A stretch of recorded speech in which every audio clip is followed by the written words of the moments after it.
La mission d'Ampère est de rendre la voiture électrique accessible à tous. Il faut savoir qu'aujourd'hui, la voiture électrique reste chère. La moitié du coût de la voiture électrique, c'est la batterie. 2/3 du coût de la batterie, c'est la chimie.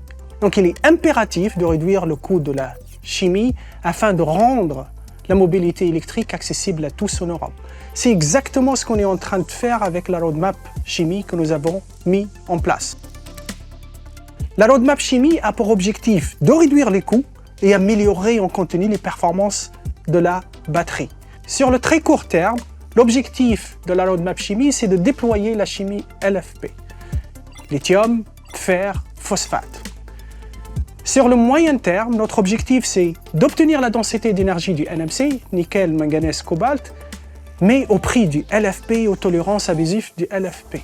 Tolérance abusive de LFP, ça veut dire qu'on a une batterie qui est robuste au choc et qui ne manifeste pas d'emballement thermique. Sur le long terme, à un horizon de plus de 10 ans, notre objectif, c'est de doubler la densité d'énergie du NMC, mais encore une fois, au prix du LFP et aux tolérances abusives du LFP. Aujourd'hui, on va faire un focus sur le court terme et la chimie LFP. L'autonomie a longtemps été un frein au développement du marché.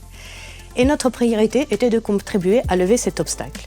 C'est la raison pour laquelle nous avons opté pour la chimie NMC, nickel, manganèse, cobalt, qui permet de maximiser la densité d'énergie et donc l'autonomie. Toutefois, le marché des matières premières n'a cessé d'évoluer. Le nickel et le cobalt, métaux rares devenus coûteux, ont eu un impact significatif sur le prix des batteries NMC.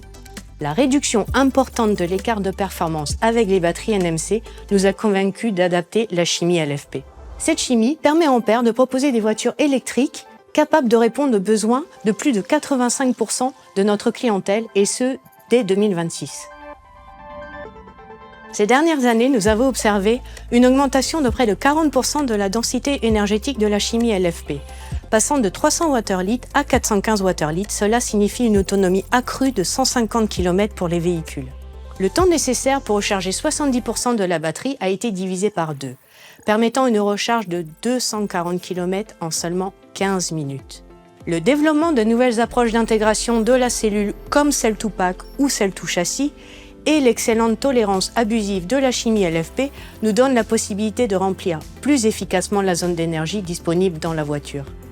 Aujourd'hui, avec la chimie LFP, nous sommes capables d'atteindre des taux de remplissage de 70 à 75%. Plus ce taux est élevé, plus le coût de la batterie est réduit. Pour développer toutes ces solutions, Ampère a collaboré avec LG Energy Solutions et CATL qui fourniront les batteries LFP pour équiper plusieurs modèles des gammes Renault et Alpine, assurant ainsi les besoins de cette technologie jusqu'en 2030.